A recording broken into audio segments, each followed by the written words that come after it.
first main theme of the day is success. So this is just a quick question to get you thinking. I'm actually going to post a Slido on the screen, similar to a Kahoot. I'm going to get you to engage directly with me in a word cloud kind of setting. So the question is, where does success come from and what does it look like?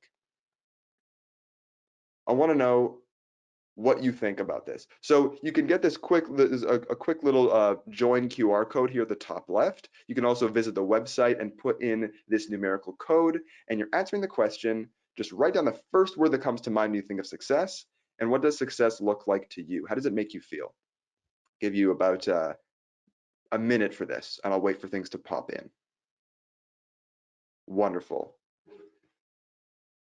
There are no right or wrong answers here. This is really just for me to get a sense of what topics and concepts I should emphasize today, make sure I know where you're coming from, what you think, so I could either dispel certain false beliefs that you might have or confusions. I guess I said there's no right or wrong answer, so technically there's no false beliefs here, but.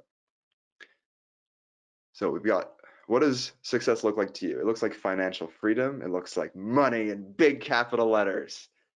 It looks like feeling like achieving potential, accomplishments, something from your drive, finding stability, happiness, peace.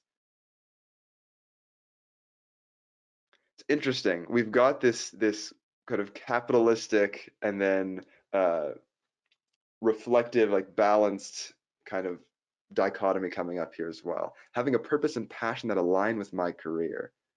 So we've got the purpose, passion, stability, happiness, peace side. We've got the money, financial freedom, drive side. Very interesting. I'll give it a few more seconds for the last few people to pop something in. It always feels good to contribute, to have your voice heard. And so if you want to contribute now, this is your time. We're definitely going to talk about a number of these concepts as we go. Okay, let's move forward.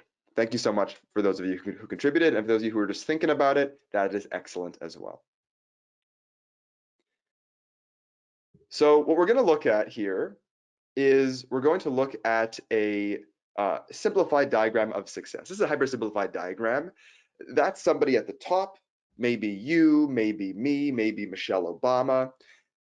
I kept the diagram general without a timeline, without labels for decisions at each level of this branching tree. This could be a diagram for a single day, or it could be the diagram for an entire lifetime, and all of the big decisions that you could make that would lead to the best or optimal outcome in your life. So this is a map of one person's path. Some paths are dead ends, others propagate further, as you can see. I think the craziest thing about this diagram is that each of those red X's could be a green check mark in somebody else's diagram. And this leads me to one of the things I'm going to repeat throughout today's talk, which is that your success is not my success.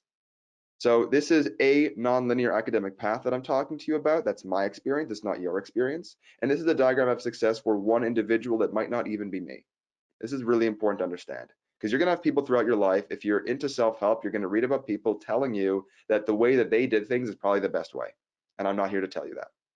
Your success is not my success.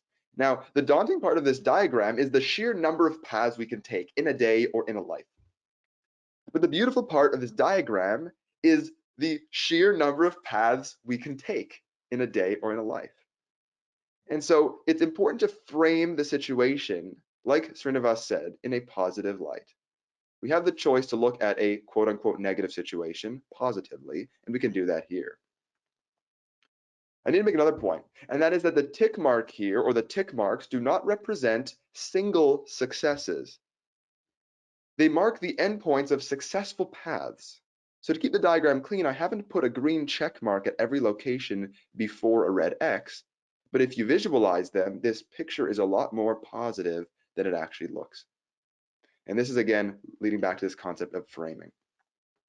So each point along this path could equally be marked with a green tick until you meet some kind of dead end or a quote unquote failure. The most important of the diagram, I think, is actually this first step, towards the left or towards the right.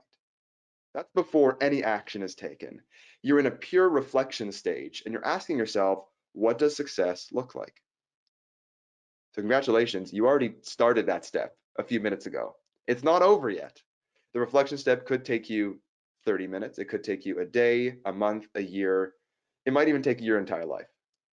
But the beauty is there's always going to be a toggling back and forth between reflection and taking action. And that's what we're going to be getting into in the next couple of slides. So once you get this initial reflection step going, which we've just started, we got to talk about action. So what does that look like?